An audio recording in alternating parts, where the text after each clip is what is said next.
الحمد لله نحمده ونستعينه ونستغفره ونؤمن به ونتوكل عليه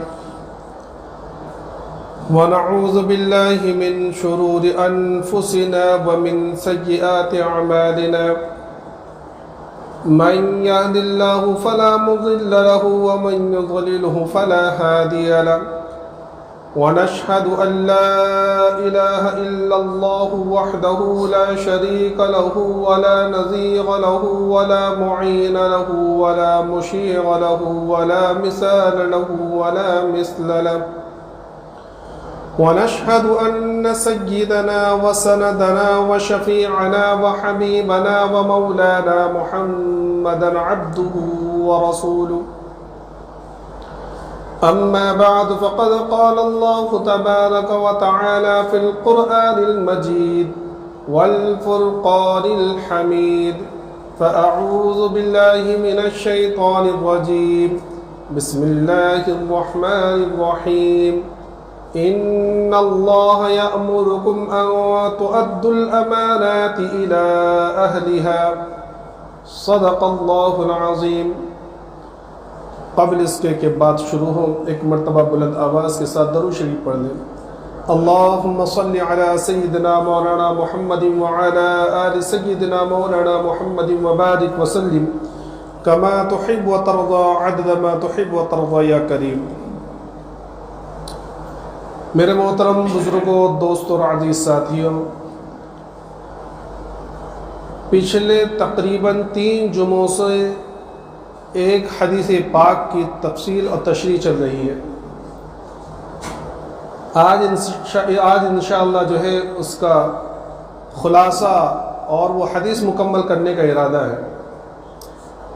حدیث مکمل یہ ہے کہ حضرت ابو ذر غفاری رضی اللہ تعالیٰ عنہ فرماتے ہیں کہ اللہ کے رسول صلی اللہ علیہ وسلم نے ایک دفعہ مجھ سے یوں ارشاد فرمایا کہ ابو ذر، میں تمہیں کچھ باتیں بتلانا چاہتا ہوں، تم ان باتوں کو دھیان سے سننا، توجہ سے سننا اور ان باتوں پر عمل کرنے کی کوشش کرنا۔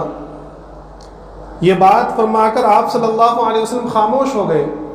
میں انتظار میں رہا کہ کچھ اور فرمائیں گے، لیکن آپ نے بس اتنی بات ارشاد فرمائی۔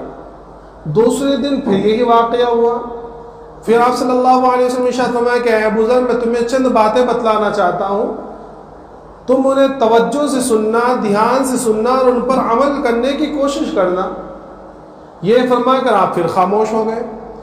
6 دن تک یہی معاملہ رہا۔ 7ویں دن اللہ کے رسول صلی اللہ علیہ وسلم نے ارشاد فرمایا کہ اے ابو ذر، میں تمہیں چند باتیں بتلاتا ہوں، تم انہیں غور سے سننا، توجہ سے سننا اور ان پر عمل کرنے کی کوشش کرنا۔ اور اس کے بعد اللہ کے رسول صلی اللہ علیہ وسلم نے 5 باتیں ارشاد فرمائی۔ سب سے پہلی بات ارشاد فرمائی کہ ظاہر اور باطن میں تقوی کا اہتمام کرو۔ دوسری بات ارشاد فرمائی کہ جب کوئی نافرمانی ہو جائے، کوئی گناہ ہو جائے، اللہ کے احکامات کی خلاف ورزی ہو جائے تو فوراً اس کے بعد کوئی نیکی کر لینا، یہ نیکی تمہارے گناہ کو مٹا دے گی۔ تیسری بات ارشاد فرمائی کہ کبھی کسی مخلوق خدا سے کسی چیز کا سوال مت کرنا، یہاں تک کہ اگر تمہارا کوڑا زمین پر گر جائے، تمہارا ہنٹر، تمہارا درہ زمین پر گر جائے تو وہ خود لے لینا، کسی سے اٹھانے کا سوال مت کرنا۔ ان 3 چیزوں کی تفصیل پچھلے جمعوں میں آ چکی ہے۔ چوتھی بات آپ صلی اللہ علیہ وسلم نے ارشاد فرمائی کہ کبھی بھی امانت نہ رکھنا۔ کیا فرمایا؟ کبھی کسی کی امانت نہ رکھنا۔ اور در حقیقت دیکھا جائے تو اس کے اندر اللہ کے رسول صلی اللہ علیہ وسلم نے امانت کی اہمیت کو بتلایا ہے، اور یہ بتلانے کا مقصد یہ ہے کہ عام طور پر امانتوں کے اندر بہت زیادہ خیانت ہوتی ہے۔ امانت کے اندر بہت زیادہ خیانت ہوتی ہے۔ عام طور پر ہم لوگ کیا سمجھتے ہیں، ہمارے ذہن کے اندر کیا بیٹھا ہوا ہے کہ امانت یہ کہتے ہیں کہ کسی شخص نے کسی کے پاس روپیہ رکھوا دیا یا زیور رکھوا دیا اور کہا کہ میں اسے بعد میں لے لوں گا۔ یہ ہے امانت کا تصور جو عام طور پر اس وقت ہمارے ذہن میں بیٹھا ہوا ہے۔ ہاں، یہ بھی امانت ہے، تو سب سے پہلے اسی کی تشریح سن لیجیے.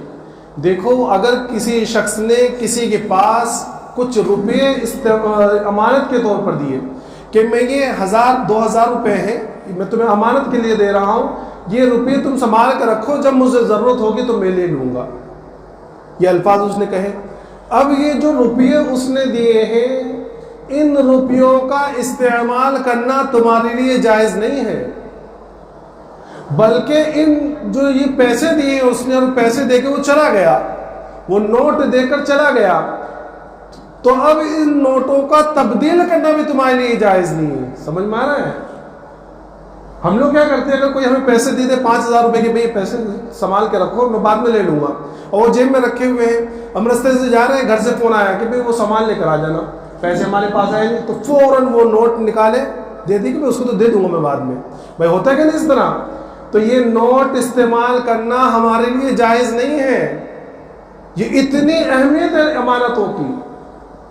اس لیے اللہ کے رسول صلی اللہ علیہ وسلم اس لیے منع فرمایا کہ بغیر کسی ضرورت کے, بغیر کسی مجبوری کے کبھی کسی کی امانت نہ رکھنا اپنے پاس. ہاں ضرورت ہے, مجبوری ہے, بھائی سامنے والا جا رہا ہے, دوست ہے, کیونکہ اس کے اندر بہت ساری صورتیں ہیں. بدنامی کا خوف ہے, سمجھے, بدنامی کا خوف ہے. یہ کوئی شکی قسم کا آدمی ہے, کچھ پیسے رہے یا کچھ امانت رکھے گئے آپ کے پاس, اب بعد میں اس کی نیت خراب ہو گئی یا وہ بھول گیا, شک ہو گیا اسے, تو وہ کہنے لگا کہ نہیں میں نے تو 2000 روپے رکھوائے تھے 1000 روپے, تو اب کیا کریں گے آپ؟ یا کچھ سامان رکھے گیا, یا اس نے آج کل دیکھیں آپ اس میں ڈپلیکیٹ نقلی زیور بھی آتے ہیں, فینسی زیور جو ہوتے ہیں, فینسی جیولری جو ہوتی ہے وہ بظاہر لگتی ہے کہ سونے کی طرح. اب اس نے یہی بول کر کہ بھئی سونے کی چیز ہے آپ کے پاس رکھوا دی, حالانکہ وہ کیا ہے, نقلی ہے وہ, لیکن اس نے سونے کا بول کر رکھوا دی. تو اب بعد میں آ کر وہ سونے کا مطالبہ کرنے لگے اور اپنے زیورات جو اس نے رکھے تھے اس کو سنار سے چیک کرائے, تو ظاہر سی بات ہے وہ تو نقلی ہے نا, لیکن چونکہ آپ کو اس نے سونے کا بول کر رکھوایا تھا اور اس کے اوپر کوئی گواہ بھی نہیں تھا, اب اگر وہ مانگنے لگے تو آپ کو دینا پڑے گا. تو بدنامی کا ڈر ہے, زیادہ مانگنے کا ڈر ہے, خوف ہے, سمجھے. ہم نے بچپن میں ایک واقعہ پڑھا تھا, کتابوں کے اندر شاید آپ نے ہی پڑھا ہوگا کہ یا کہانی کے سنائی ہوگی کسی نے, کہ ایک مرتبہ 4 لوگ تھے, وہ چاروں چوری کیا کرتے, 4 چور تھے. تو ایک مرتبہ وہ کچھ سامان چرا کر لے کر آئے, سمجھے, اور چرا کر لے کر آنے کے بعد وہ جب وہاں سے گزرتے تھے کسی جگہ سے, جنگل کے اندر ایک بڑھیا کا جو ہے اس کا کوٹھی پڑتی تھی, ایک بڑھیا کی چھوٹا سا جھوپڑا تھا. تو یہ چاروں وہاں گئے, وہاں جا کے بیٹھے. اب بڑھیا کو تو معلوم نہیں کہ بھئی چور ہیں, تو وہاں جا کے بیٹھنے کے بعد انہوں نے اس بڑھیا کو وہ سامان جو ہے چرایا ہوا وہ دے دیا, لپیٹ کر دے دیا, اور یہ کہا کہ دیکھو جب ہم ساتھ میں آئیں تو یہ ہمیں دے دینا, جب بھی ہم آئیں گے تو ساتھ میں آئیں گے اور تم مجھے ہمیں یہ سامان دے دینا. اس کے بعد وہ چلے گئے. اب ان چاروں میں سے ایک کی نیت جو ہے خراب ہو گئی. اب وہ جب چاروں وہاں سے چلے گئے تو رات کے وقت جو ہے ان میں سے ایک شخص آیا اور فوراً آ کر بڑھیا کا دروازہ کھٹکھٹایا, اس سے کہا کہ بھئی وہ بہت ضرورت ہے کام کہ ہمیں وہ سامان کی, آپ ہمیں جو ہے وہ سامان دے دو, میرے تینوں ساتھی وہاں انتظار کر رہے ہیں, میں سامان لینا آیا ہوں. تو بڑھیا نے اٹھا کے وہ سامان دے دیا اور وہ چلا گیا, لے کے بھاگ گیا. کچھ عرصے کے بعد ان میں سے وہ 3 لوگ آئے اور آ کر انہوں نے اپنے سامان کا مطالبہ کیا کہ بھئی ہمیں سامان دو. تو بوڑھی عورت کہنے لگی کہ بھئی سامان تو آپ کے ایک ساتھی لے کے چلا گیا تھا. کہا کہ لے کے چلا گیا تھا, کہ ہمارے پاس تو آیا نہیں وہ. اب بڑھیا نے کہا کہ بھئی میرے سامان دیا, اس نے آگے کہا کہ بھئی تمہیں بہت سخت ضرورت ہے, تم منگا رہے تو میں نے دے دیا. تو تینوں کہنے لگے کہ ہم نے تو یہ کہا تھا کہ جب ہم چاروں ساتھ میں آئیں گے تو ہمیں سامان دینا, تم نے ایک کو کیسے دے دیا, ہمیں تو حال میں وہ سامان چاہیے ورنہ ہم جو ہے مقدمہ کر دیں گے آپ کو. اور بہت زیادہ ہنگامہ ہوا اور بات چیت ہوئی, تو بھائی اڑوس پڑوس کے لوگ بھی آ گئے, کیا معاملہ ہے. تو انہوں نے یہ کہا کہ ہم نے اس کے پاس سامان رکھوایا تھا اور اس سے یہ کہا تھا کہ جب ہم چاروں ایک ساتھ میں آئے تو ہمیں سامان دے دینا. اب اس نے یہ کہہ رہے ہیں کہ اس نے ایک کو دے دیا, اب ہمیں وہ سامان چاہیے. بہت ہنگامہ ہوا. تو اس میں ایک چالاک آدمی تھا, وہ کہنے لگا کہ اچھا کیا معاملہ ہے پورا. تو ان چوروں نے پورا معاملہ بتایا کہ بھئی ہم لوگوں نے اپنا ایک سامان جو ہے گٹری میں باندھ کر اس کو دیا تھا اور یہ کہا تھا کہ جب ہم چاروں ساتھ میں آئے تو ہمیں سامان دے دینا. کیا کہا تھا, جب ہم چاروں ساتھ میں آئے تو ہمیں سامان دے دینا, لیکن اس نے ہمارے ایک ساتھی کو پورا سامان دے دیا, یہ کہہ رہی ہے. اب جو ہے ہمیں وہ سامان واپس چاہیے, تو ہمیں یہ دینے کو لیے تیار نہیں, اس لیے ہم مقدمہ جو عدالت میں لے جائیں گے. تو چونکہ اس شخص جو ہے ذرا چالاک قسم کا تھا، پڑھا لکھا، تو اس نے کہا کہ بھائی تم نے کیا کہا تھا؟ تم نے یہی کہا تھا نا کہ بھائی جب چاروں ساتھ میں آئیں گے تو سامان دے دینا، ابھی تو تم 3 ہی آئے ہو، اب جاؤ اپنے اس ساتھی کو ساتھ میں لے کر آؤ، جب تم چاروں ساتھ میں آئیں گے تو تمہیں سامان یہ دے دیں گے، میں اس کی ذمہ دیتا ہوں، میں اس کی ذمہ داری لے رہا ہوں۔ اب ظاہر سی بات ہے کہ چوتھا شخص تو سامان لے کے بھاگا ہوا، وہ کہاں سے ملے گا ان تینوں کو؟ وہ تینوں اپنا منہ لے کے چلے گئے۔ تو امانتوں کا معاملہ یہ اتنا خراب ہوتا ہے، یہ بدنامی کا ڈر، زیادہ لے جانے کا ڈر۔ ہاں اگر بہت زیادہ ضرورت ہے، دوست یاری ہے، تو اس کی شرطیں اور اس کے پوری چیزیں علماء اور فقہاء نے لکھا ہے کہ سارے جزیات لکھے کیا کہ دیکھو، اور کبھی امانت رکھنے کا اتفاق بھی آ جائے تو سب سے پہلے 2 گواہ بنا لو۔ کیا کرو؟ 2 گواہ بناؤ اور اس کو لکھ لو کہ فلاں شخص فلاں بن فلاں نے اتنے روپیے یا اتنے زیورات جو ہے ہمارے پاس امانت کے لیے رکھے ہیں اور وہ ان کو دینا ہے۔ 2 گواہ بنا لو اور لکھ کر اپنے پاس میں رکھو اور سامان کے اندر بھی رکھ دو اور اس کے بعد امانت رکھو۔ یہ امانت رکھنے کا طریقہ ہے۔ لیکن بہرحال یہ تو وہ امانت ہے جو آج کل ہمارے تصور میں بیٹھی ہوئی ہے، لیکن کچھ امانتیں ایسی ہیں جن کو ہم امانتیں سمجھتے ہی نہیں ہیں، اس کو ہم امانتیں سمجھتے ہی نہیں ہیں۔ وہ امانتیں کیا ہیں کہ سب سے پہلے تو دیکھو کہ آج کے زمانے میں جو کاریگر حضرات ہوتے ہیں، سمجھے، جو کاریگر ہوتے ہیں نا، جو مکینک ہیں، اے سی فریج صحیح کرنے والے ہیں، گاڑی وغیرہ صحیح کرنے والے ہیں، موٹر مکینک جو ہے وہ ہیں، اسی طرح کپڑے سلنے والے ہیں، درزی ہیں، سنار ہیں۔ تو ان کے اندر جو کاریگر ہوتے ہیں، یہ جو سامان بنانے والے ہوتے ہیں، یہ کیا کرتے ہیں عام طور پر، جیسے گاڑی بنانے والا ہے، سمجھے، گیرج والے ہیں، اب ان کے پاس گاڑی کے لیے آئے، کوئی گاڑی لے کر آیا بہت اعلیٰ قسم کی، سمجھے، مرسڈیز وغیرہ لے کر آیا، اس کے اندر کچھ خرابی تھی، تو اب اس کے اندر ہی کاریگر لوگ جو ہے، یہ دکان کے گیرج والے جو ہے 2 طرح کی خیانتیں کرتے ہیں۔ کیا کرتے ہیں؟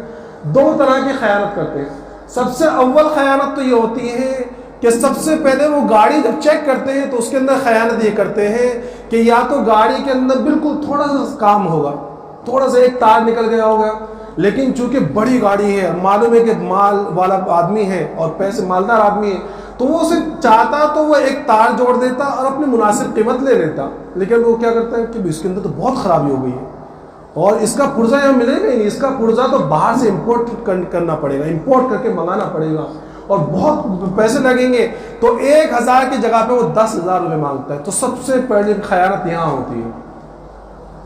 دوسری شکل یہ ہوتی ہے اس خیانت کی کہ چلو خرابی بتا بھی دی صحیح، لیکن کیا ہوتا ہے کہ صحیح طریقے سے خرابی صحیح نہیں کر رہے، کیا کرتے ہیں کہ اس طرح صحیح کرتے ہیں کہ فی الوقت تو صحیح ہو جائے، 10-15 دن میں پھر خراب ہو جائے گی، پھر بیچارہ 10-15 دن بعد واپس آ رہا ہے کہ یار گاڑی تو پھر خراب ہو گئی، اچھا دوبارہ بتاؤ، ارے یار پھر خرابی ہو گئی، پھر تھوڑا چارج لے لیا، پھر اس کے بعد واپس کی۔ دوسری طرح کی خیانت یہ ہوتی ہے، ایک خیانت یہ ہوتی ہے کہ گاڑی تو لا کے دی ہے، اب گاڑی والا بندہ کیا وہاں کھڑا تھوڑی رہتا ہے، عام طور پر گاڑی والے لوگ جو ہے وہ گاڑی وہاں کھڑی کر دی کہ بھائی اس کے اندر گاڑی کے اندر خرابی ہو رہی ہے، گاڑی چھوڑ کے وہاں سے چلے گئے۔ اب کیا ہوتا ہے، بندے نے 1 گھنٹے کے اندر گاڑی صحیح کر دی۔ اب اس کے بعد کیا ہوتا ہے، اس کے بعد بھائی دوست آ رہے ہیں، اپنے پہچان والے آ رہے ہیں، بتلانے بھی گاڑی میرے پاس مرسڈیز آئی ہوئی، اب کیا ہو رہا ہے، لے کپڑے خود اچھے سے پہنے اور مرسڈیز لے کے نکلنی ہوئی گھومنے کے لیے۔ اب دوسروں کو بتا دیں کیا پہن رہے، دوسروں کو بتلا رہے ہیں کہ بھائی مرسڈیز ان کی خود کی ہے، خود مالدار آدمی ہے، دوستوں کو بھی گھما رہے ہیں، بیویوں کو بھی گھما رہے ہیں، تو یہ بھی خیانت کی ایک صورت ہے۔ سمجھ میں آیا؟ کوئی سمجھتا ہے؟ عام طور پر ہوتا ہے گیریجوں کے اندر۔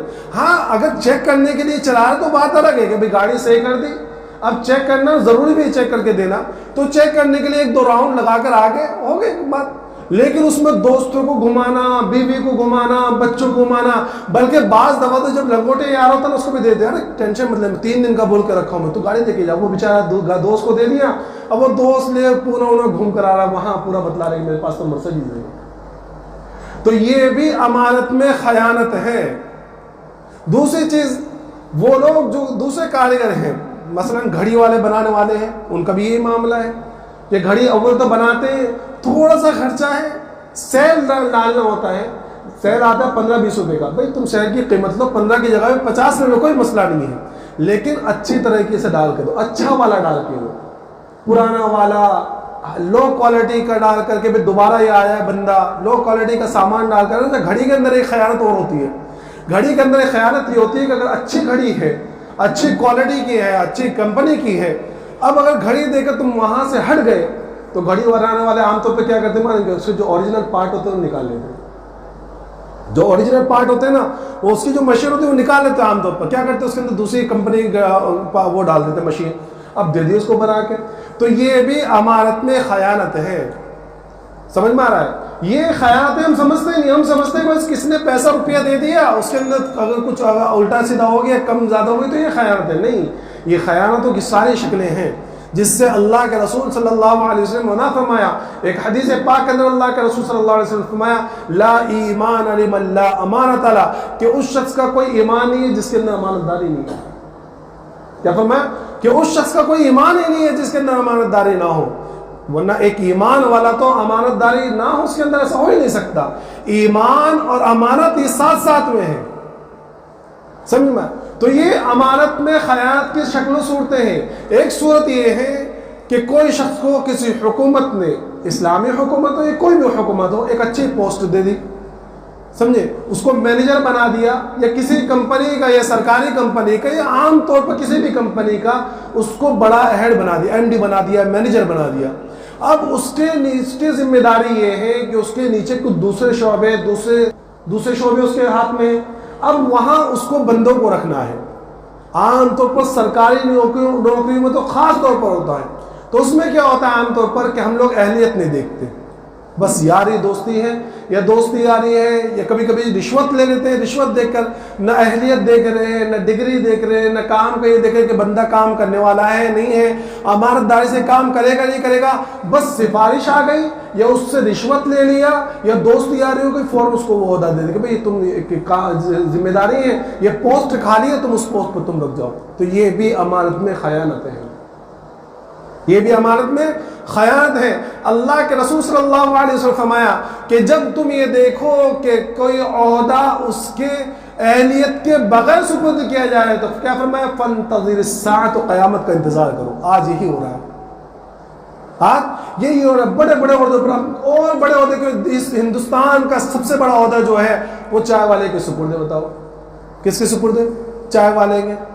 اب بتاؤ جب ایسے اتنے بڑے بڑے عہدے جہاں 1 ارب 30-40 کروڑ لوگوں کا فیصلہ کرنے والا ایک چائے پینے والا ہوگا تو وہاں قیامت نہیں آئے گی تو کیا آئے گا؟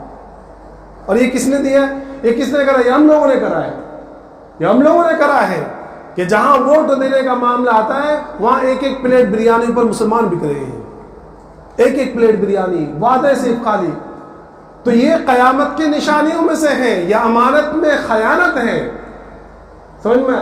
تو اللہ رب العزت نے کیا ارشاد فرمایا ان اللہ یأمرکم ان تؤدوا الامانات الی اہلها، کہ اللہ تبارک و تعالیٰ تمہیں حکم دے رہا ہے کہ امانتوں کو ان کے اہل کے سپرد کرو. جو امانتیں ان کے اہل کے سپرد کرو. اس میں یہ ساری چیز آتی ہے. عہدے کو اس کی اہلیت والے کے سپرد کرنا، جو اس کا اہل ہے اس کے سپرد کرنا. امانت ہے اس کے اندر خیانت نہ کرنا.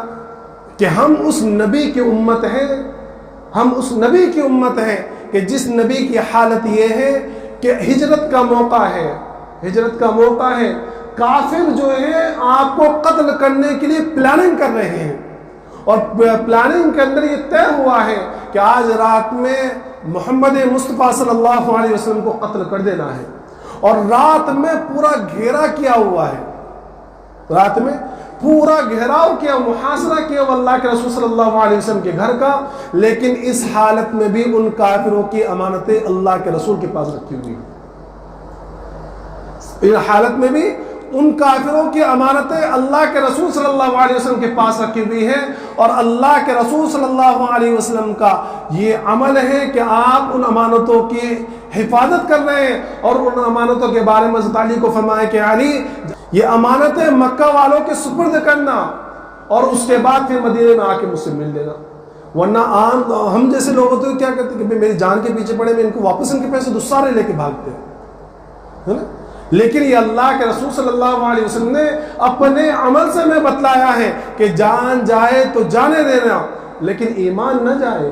کسی کی امانت میں خیانت نہ کرنا یہ ایمان والوں کا کام نہیں ہے، یہ ایمان والوں کا کام نہیں ہے. جب یہ آیت نازل ہوئی ان اللہ یأمرکم ان تؤدوا الامانات الی اہلها، حضرت علی رضی اللہ عنہ فرماتے ہیں کہ میں نے دیکھا کہ اللہ کے رسول صلی اللہ علیہ وسلم جو ہے یہ کعبۃ اللہ سے باہر نکل رہے ہیں، حرم شریف سے، جو بیت اللہ ہے بیت اللہ سے باہر نکل رہے، یہ آیت پڑھتے ہوئے حضرت علی فرماتے ہیں کہ یہ آیت میں نے اس سے پہلے کبھی نہیں سنی تھی آپ کی زبان سے، تو پتہ چلا کہ یہ آیت جو ہے بیت اللہ کے اندر نازل ہوئی ہے۔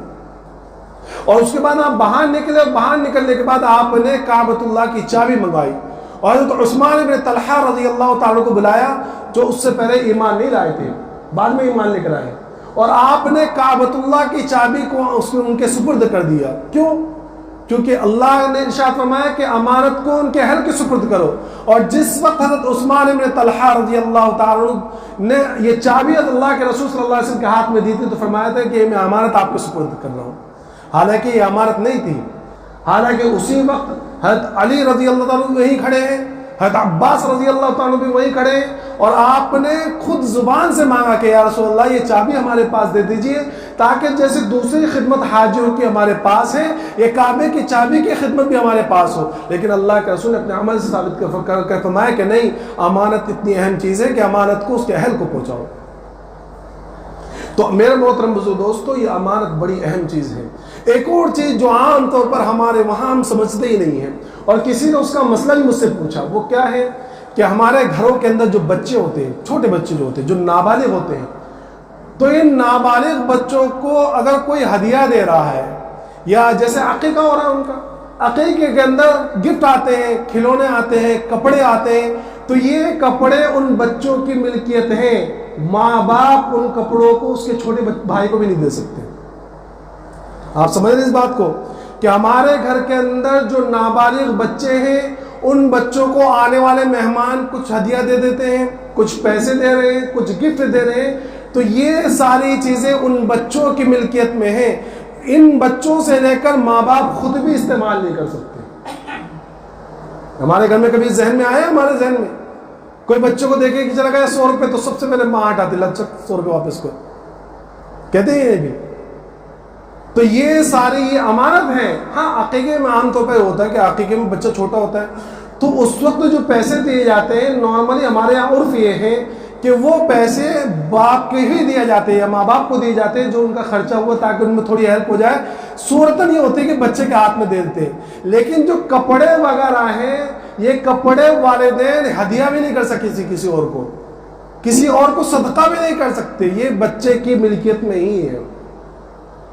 یہ امانت میں خیانت اگر ہم نے اس طرح کر دی تو، بلکہ والدین جو کپڑے اپنے بچے کو سلاتے ہیں نابالغی کی حالت میں، وہ کپڑے بھی وہ نہ تو اس کے چھوٹے بچے کو دے سکتے ہیں، چھوٹے بھائیوں کو دے سکتے ہیں، نہ کسی اور کو ہدیہ خیرات کر سکتے ہیں۔ اس لیے اس کی شکل علماء نے لکھی ہے کہ جس وقت شادی ہونے کے بعد ماں باپ یہ دیکھیں کہ ہمارے گھر میں بچہ ہونے والا ہے، امید سے بیوی اور بچہ ہونے والا ہے، تو اس وقت سے یہ نیت کر لیں کہ اللہ ہم آج کے بعد اپنے بچے کو جو بھی کپڑے پہنائیں یا جو بھی کپڑے ہم اس کے لیے خرید کے لائیں، وہ کپڑے ہماری ہی ملکیت میں رہیں گے، صرف استعمال کے لیے ہم اپنے بچوں کو دیتے ہیں۔ تو یہ شکل وہ ہے کہ ہم بچوں کے وہ کپڑے بعد میں کسی اور کو دے بھی سکتے ہیں، خیرات صدقہ خیرات بھی کر سکتے ہیں، ورنہ اگر ہم نے نیت نہیں کی ایسے ہی کپڑے بدلا کے دے دیے تو اگرچہ ہم نے لا کے دے دیے، لیکن ملکیت چونکہ بچوں کی ہو گئی ہے، اب اس کپڑوں کو ہم چھوٹے بچے کو بھی نہیں دے سکتے۔ تو یہ تمام چیزیں وہ ہیں جو امانت میں خیانت کی صورتیں ہیں۔ تو اللہ کے رسول صلی اللہ علیہ وسلم نے اس سے پہلے ہی فرما دیا کہ دیکھو اس سے بہتر یہ ہے کہ کبھی کسی کی امانت اپنے پاس نہ رکھنا۔ تو چوتھی بات اللہ کے رسول صلی اللہ علیہ وسلم فرمائی کہ امانت کو اپنے پاس نہ رکھنا۔ اور پانچویں بات اللہ کے رسول صلی اللہ علیہ وسلم نے جو نصیحت کے طور پر حضرت ابو ذر غفاری رضی اللہ تعالیٰ فرمائی تھی، وہ یہ ہے کہ کبھی کسی معاملے میں ثالث نہ بننا۔ ثالث کا مطلب یہ ہے کہ جب کسی دو لوگوں کے درمیان کوئی معاملہ اٹک جائے، کوئی فیصلہ کرنے کا ہو، تو تم اپنے آپ سے ان کے اندر فیصلہ کرنے والا نہ بننا۔ کیوں؟ کیونکہ یہ بھی بہت بہت اہم چیز ہے، کیونکہ عام طور پر یہ ہوتا ہے کہ فیصلہ کرنے کے اندر بہت ساری چیزیں دیکھنا پڑتا ہے۔ سب سے پہلی بات تو یہ کہ فیصلہ کرنے والا جو شخص ہے، جس کو حکم کہا جاتا ہے، حاکم کہا جاتا ہے، فیصل کہا جاتا ہے، یا ہمارے وہاں کیا کیا پنچایتیں جو بیٹھتی ہیں مکھیا کہا جاتا ہے، یا پنچایت کے جو بھی ہے، تو سب سے پہلے تو اس کا خود کو اہل ہونا ضروری ہے کہ بھئی وہ اس لائق ہے کہ نہیں کہ فیصلہ کر سکے۔ اور اگر فیصلہ کرنے کے لائق بھی ہیں تو اب اس کے لیے ضروری ہے کہ وہ صحیح فیصلہ کرے، قرآن و حدیث کے اعتبار سے فیصلہ کرے۔ عام طور پر ہمارے یہاں جو پنچایتیں ہوتی ہیں، جو عدالتیں ہماری ہو رہی ہیں، یہ ساری چیزیں آج کل صحیح فیصلے نہیں کر رہی ہیں، سمجھے؟ اس لیے بہت اہم چیز ہے یہ کہ دو شخصوں کے درمیان فیصلہ کرانا، کہ ساری چیزوں کو دیکھنا، ہر ایک کی بات سننا، دونوں لوگوں کی بات سننا۔ ایسا نہ ہو کہ ایک کی بات سن کے فیصلہ کر دے کہ بھئی اس نے تو بہت بڑا غلط کام کیا ہے، تمہیں اتنی چیزیں تمہیں دینی پڑے گی، اور میں یہ فیصلہ کرتا ہوں اس سے تمہیں اتنا جرمانہ دینا پڑے گا۔ کیا پتا بھئی اس نے جو تمہارے پاس آیا ہے اور اس کی ایک آنکھ پھوٹی ہوئی ہے، یہ دوسرے شخص کی دو آنکھیں پھوڑ کر آیا ہو، ہمیں کیا پتا؟ تو جب فیصلہ کرنے بیٹھو تو اپنے یہ ضروری ہے کہ دونوں لوگوں کو بلا لو، دونوں کے سامنے رکھو اور ان کے دونوں کی بات سنو، گواہ طلب کرو، سمجھے؟ گواہ طلب کرنے کے بعد اگر گواہ بھی ہو جائے تو اس کے بعد اپنے غور و فکر کرو کہ بھئی کیا معاملہ ہے، قرآن و حدیث سے کیا فیصلہ کرتے ہیں، اللہ کے رسول صلی اللہ علیہ وسلم نے اپنے اس حالت میں کیا فیصلہ فرمایا تھا، یہ ساری چیزیں دیکھنا ضروری ہے۔ اس لیے بڑی اہم ذمہ داری ہے۔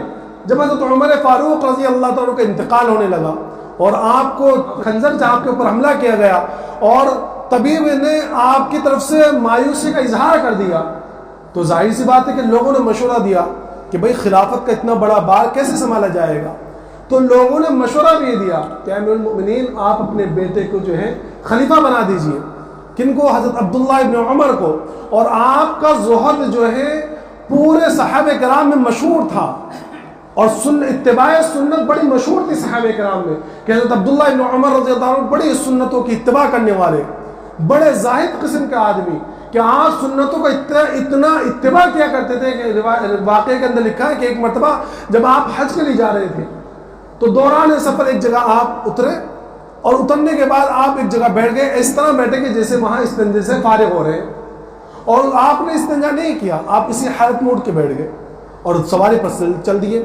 تو لوگوں نے پوچھا کہ آپ نے تو جو ہے استنجا کیا بھی نہیں، لیکن آپ وہاں پھر بھی بیٹھے، کیا بات ہے؟ تو فرمایا کہ مجھے استنجا نہیں آ رہی تھی، مجھے استنجا کا تقاضا نہیں تھا، مجھے پیشاب کا تقاضا نہیں تھا، لیکن جس وقت اللہ کے رسول صلی اللہ علیہ وسلم حج کے لیے آ رہے تھے اور میں آپ کے ساتھ اس سفر میں تھا، تو آپ استنجا کرنے کے لیے یہاں اترے تھے اور یہاں آپ استنجے سے فارغ ہوئے تھے۔ جب میں نے یہ سفر کیا تو مجھے لگا کہ میں بھی اس بارے میں اللہ کے رسول کی اتباع کروں۔ تو آپ اتنے متبع سنت ہیں اور لوگ مشورہ دے رہے ہیں آپ کو کہ آپ جو ہے اپنے بعد میں جو ہے اپنے بیٹے عبداللہ ابن عمر کو جو ہے خلیفہ بنا دیجئے۔ تو حضرت عمر ابن خطاب رضی اللہ تعالیٰ عنہ سب سے پہلا جو لفظ استعمال کیا، وہ فرمایا کہ خطاب کے خاندان کا ایک ہی شخص اللہ کے سامنے جواب دینے کے لیے کافی ہے، کہ میں ہی اگر اس خلافت کے بار سے بری ہو جاؤں تو بہت بڑی چیز ہے، میں اپنے بعد اپنے بیٹے کو اس بار کو اٹھانے کا متحمل نہیں بنا سکتا۔ اور بعد میں یہ بات کہی کہ میں ایسے شخص کو خلیفہ نہیں بنا سکتا جسے وہ طلاق دینے کا بھی صحیح طریقہ معلوم نہیں۔ کیا فرمایا کہ میں ایسے شخص کو خلافت کی ذمہ داری نہیں دے سکتا جس کو طلاق دینے کا صحیح طریقہ بھی نہیں معلوم۔ کیوں؟ لکھا ہے تاریخ کے اندر کہ ایک مرتبہ حضرت عبداللہ ابن عمر نے اپنی بیوی کو 3 طلاق ایک ہی مرتبہ دے دی تھی۔ تو طلاق تو ہو جاتی ہے لیکن احسن طریقہ نہیں ہے یہ طلاق دینے کا۔ تو فرمایا کہ میں ایسے شخص کو خلیفہ بنانا پسند نہیں کرتا جس کو طلاق دینے کا صحیح طریقہ معلوم نہ ہو۔ تو پتہ چلا کہ یہ ثالث بننا، حاکم بننا، خلافت کا بوجھ یہ معمولی چیز نہیں ہے۔ اس لیے اللہ کے رسول صلی اللہ علیہ وسلم نے 5ویں جو نصیحت ارشاد فرمائی وہی ارشاد فرمائی کہ دیکھو کبھی کسی کے درمیان ثالث نہ بننا، فیصلہ نہ کرنا۔